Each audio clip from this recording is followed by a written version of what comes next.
Vous voyez de nouveau cette femme qui vient se mettre devant l'assemblée. Suivez-moi, s'il vous plaît.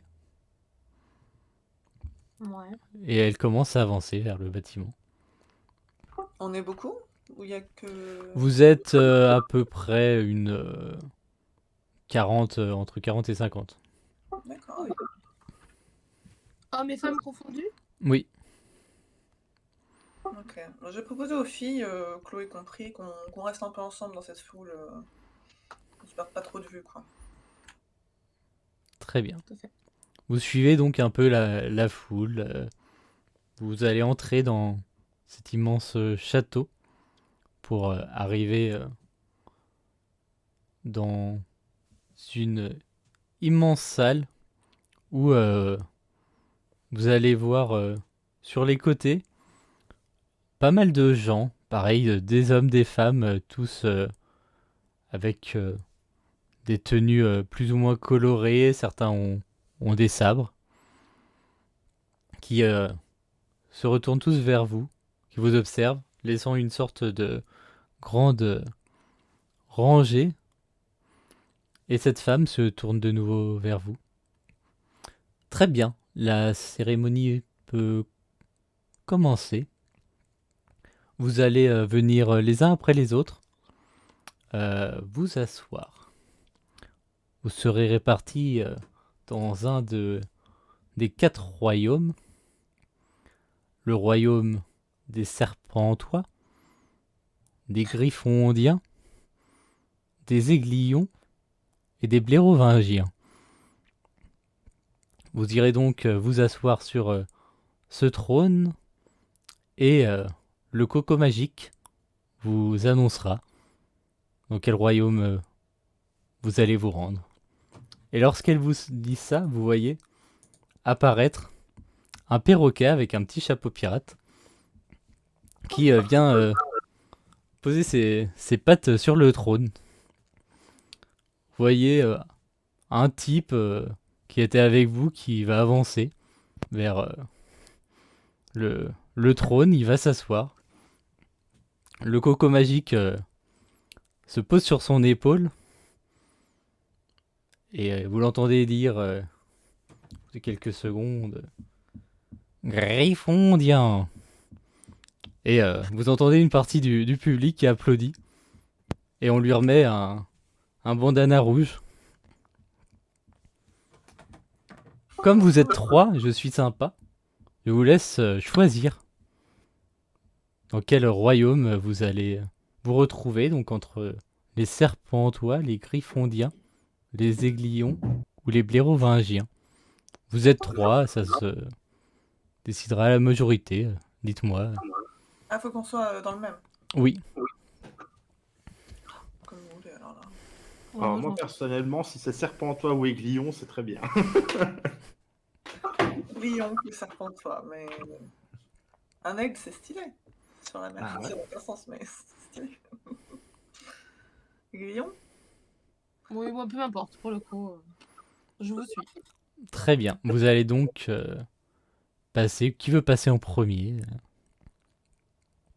Allez, je me lance. Très bien. Donc Marie, tu avances vers le trône. Tu as ce perroquet qui met ses pattes sur ton épaule. Fait... Qu'est-ce qui vous amène ici? La soif de richesse.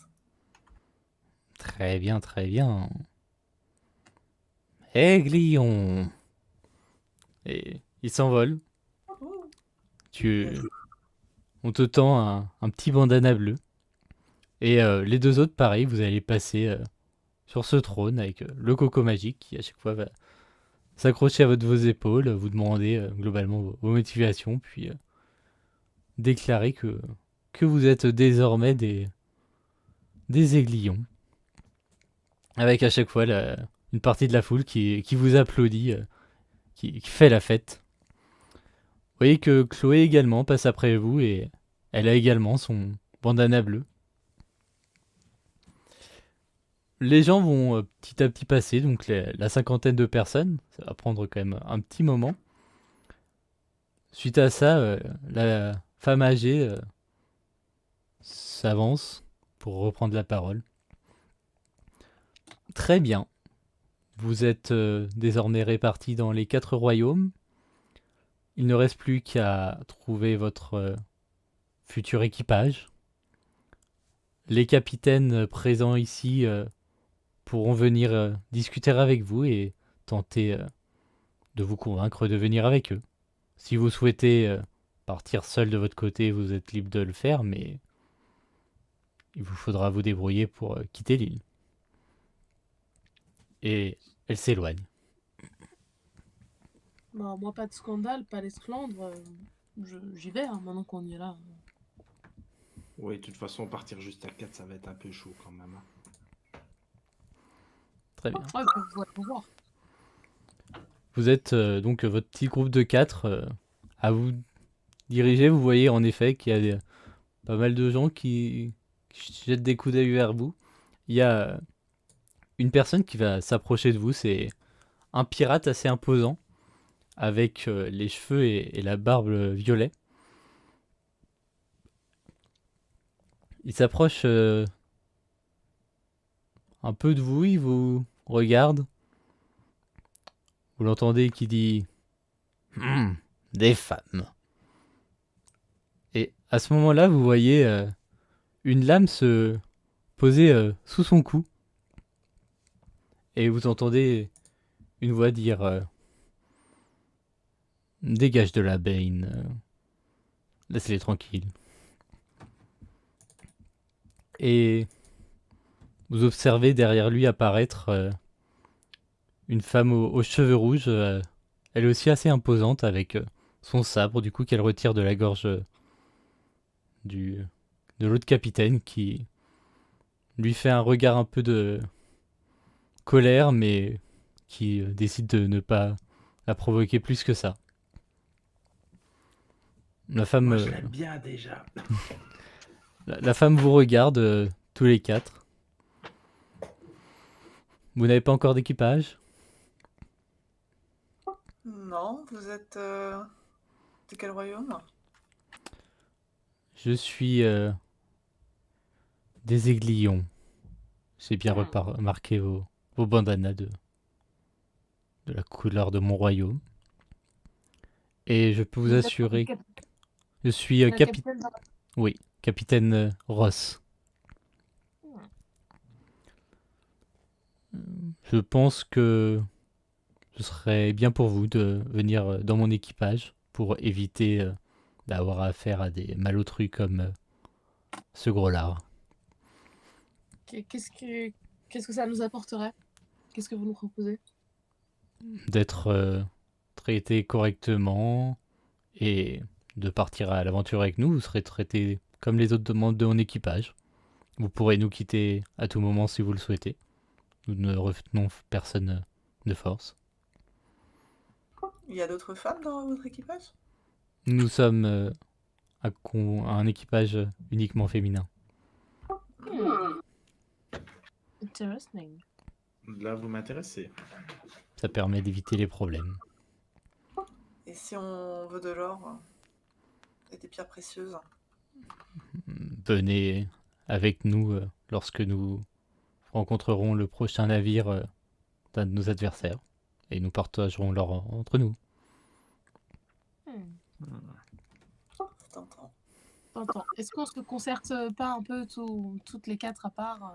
Je peux vous laisser le temps qu'il faut. Je vais voir mes copines finalement. Je leur dis, c'est vrai que peut-être faudrait aller voir aussi la concurrence, ce qu'elles proposent. Ah, je suis d'accord, même si j'ai beaucoup aimé son entrée en matière avec cette autre capitaine qui nous reluquait un peu étrangement. Je suis plutôt d'accord. Et déjà, entre les deux, je crois que le côté bateau 100% féminin me plaît bien. Oui, c'est vrai que c'est alléchant. Après, est-ce qu'on peut pas faire monter un peu Les enchères. Vous attendez qu'un autre capitaine s'adresse à vous?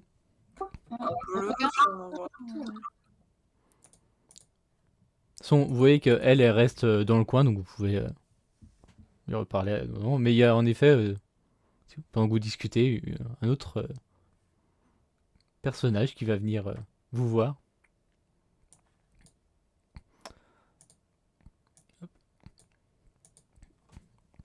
C'est un vieux capitaine qui a l'air assez marqué par la vie. Vous savez faire quoi? Bonjour capitaine. Ouais, Vous bonjour, cherchez des ouais. membres de l'équipage? Oh bah oui, c'est toujours utile. Il y a pas mal de bijoux. Je fais un petit coup de coude à ma voisine. Ça bat les bijoux. Et vous partez où, capitaine? Quelle est votre destination? Bon bah moi ça dépend, hein, je prends un peu ce qu'on me donne comme petit boulot. Des fois on essaie de marchander un peu. Parfois on a une info sur une île à aller voir. Après, je préfère être honnête avec vous, il n'y a pas forcément que des trucs incroyables, hein. On vous vend du rêve parfois. Mais vous savez faire quoi quand même? Parce que moi, je vais pas prendre des nuls. Moi, je sais me battre. Moi, je n'ai rien à perdre. Moi, je sais me battre et je sais très bien entretenir les canons. Ouais, pourquoi pas. Moi, je sais me paraître très persuasive. Oh, je suis pas persuasivé là. Ouais. Allez-y, Vraiment, persuasivez-moi. Mais est-ce que j'ai vraiment envie de vous persuader? Je ne suis pas sûre. La proposition du capitaine Ross là-bas était très tentante. Sur votre équipage, vous êtes à peu près combien? Que des hommes? Il y a d'autres femmes que nous? Ou seulement vous? Seulement nous? Bah non, on n'a pas de femme. Dans ce cas, on ne voudrait pas vous porter malchance, capitaine. Oh, ça porte malchance, je sais pas. Vous Non, êtes combien sur le plateau? si on vient avec vous, on voudrait être sûr qu'on va être traité, on va dire pareil que nos coéquipiers masculins. La même part du trésor aussi. Ou vous cherchez juste des femmes de ménage et des cuisinières? Vous voyez qu'il sait pas trop quoi dire. Très bien. Notre réponse. Vous avez donc raté le recrutement. Non, mais est-ce que vous pouvez nous assurer que on sera traité également, même s'il faut qu'on le gère nous-mêmes, mais juste. Oh Voilà. bah, Dans votre clair, dans votre tête, c'est très clair. bah, également, pas tout. Non, forcément. Enfin, c'est. Nous, on fait quand même les plus anciens ont plus de privilèges que les nouveaux. Très bien. C'est noté. Bah, merci, capitaine. On va se reprendre un petit hydromel et puis on va réfléchir. On va se concerter, c'est important comme décision. D'accord. Hmm. Et repart chercher d'autres personnes. Oh, je crois qu'on est tous d'accord sur ce capitaine, non? Ouais, alors après, moi, la perspective de plutôt aller piller une île hantée ou un bateau qui aurait échoué me fascinait plus que, voilà, seulement aller piller des marchands qui nous ont rien demandé. Oui, après- voilà. Hein. Rien n'empêche d'aller négocier, d'aller piller des îles si on est sur le bateau et qu'on fait preuve un petit peu de... Voilà, mais moi, c'est-à-dire que je connais les hommes et je n'ai absolument pas envie de me retrouver sur un bateau qu'avec des hommes. On sera les nanas. Est-ce que je vois bien le truc venir de... On va faire le ménage, on va se taper la cuisine, on va pas être pris sur les missions. Et moi, je suis pas là pour les regarder ou pour les dorloter, en fait. Moi, je suis là pour vivre une aventure. Je suis assez d'accord. J'ai pas envie qu'on soit traité pas pareil. Alors que sur un équipage de femmes, au moins. Au moins, on ne pourra pas encore jouer, passer par la case où il faut prouver notre valeur et montrer qu'on est supérieur à ces hommes. C'est vrai. Allez, on va voir Ross. Ouais, je suis de cette Vamos pour Ross. Elle se retourne de nouveau en vous voyant approcher. Vous êtes prête à rejoindre mon vaisseau? Ouais, capitaine. Oui, À vos ordres. Très bien. Je vais vous présenter à l'équipage de la sanglante invincible. Et elle vous emmène donc hors de ce bâtiment. Vous allez marcher un petit peu, vous allez voir qu'en fait, en faisant un tout petit peu le tour de l'île, vous allez avoir pas mal de bateaux qui sont amarrés. Et vous allez vous diriger vers un bateau en particulier qui est assez facilement reconnaissable puisqu'il est peint de rouge avec également des voiles complètement rouges. Ah, je suis encore plus ravie d'avoir choisi ce bateau. Je vais vous présenter l'équipage. N'hésitez pas si vous avez des questions, je suis là pour ça. Je me doute bien que vous ne pouvez pas tout savoir alors que vous venez seulement d'arriver. Vous allez donc monter avec elle. Elle va vous présenter tout un équipage. Voici les membres de la Sanglante Invincible. Vous apprendrez à les connaître au fur et à mesure selon vos compétences. Nous verrons cela demain, ne vous inquiétez pas, nous n'avons rien de... Nous ne sommes pas pressés, dirons-nous. Je vous laisse visiter un peu si vous le souhaitez, discuter avec les gens ou venir me voir. Nous allons préparer notre retour à Loaris, qui est l'île sur laquelle nous allons régulièrement pour traiter et trouver des nouveaux marchés. Je m'entends assez bien avec le gouverneur. Comment s'appelle le petit perroquet bleu là-bas? Notre perroquet. Oh oui. Tu vois, elle l'appelle. Et il vient tout de suite. Il se met sur son épaule également. Ce petit perroquet, c'est Victor. C'est le seul homme du navire. Et le perroquet se tourne la tête vers toi. Bonjour. Bonjour. Il va répéter tout ce que je dis, je sens. Répétez tout ce que je dis. Que faites-vous du coup une fois que vous êtes sur ce navire, sachant que vous pouvez me faire tous les trois un petit jet, tiens, de, je vais vous dire ça, de perception. Oh putain. Donc, Mira ne voit absolument rien du tout. Ah, mais limite, là, je me prends une poutre parce que j'ai critique. Oh 3, ça, donc, 3, ça commence. Mira, elle a trouvé le bac, quoi. Je me casse la gueule direct dans le navire. Pour information, Marie, donc quand on fait 95 ou plus, c'est un échec critique, mais quand on fait 5 ou moins, c'est une réussite critique. Donc là, justement, tu as fait une réussite critique. Tu vas observer quelque chose qui va te sauter aux yeux. C'est que vous avez tous déjà vu des navires dans votre jeunesse, dirons-nous. Sur celui-là, il y a une chose qui est particulière. C'est que tu vois sortir des planches du pont une sorte d'objet qui est un peu comme un corps de guerre, tu vois, l'instrument, mais en plus grand, qui sort comme un entonnoir et qui arrive jusqu'à 2 mètres de hauteur à peu près. Et tu vois qu'il est comme bouché, comme par une sorte de stèle en pierre qui est elle-même maintenue à un système de poulies. Sinon, à part ça, le navire, tu ne remarques rien de particulier.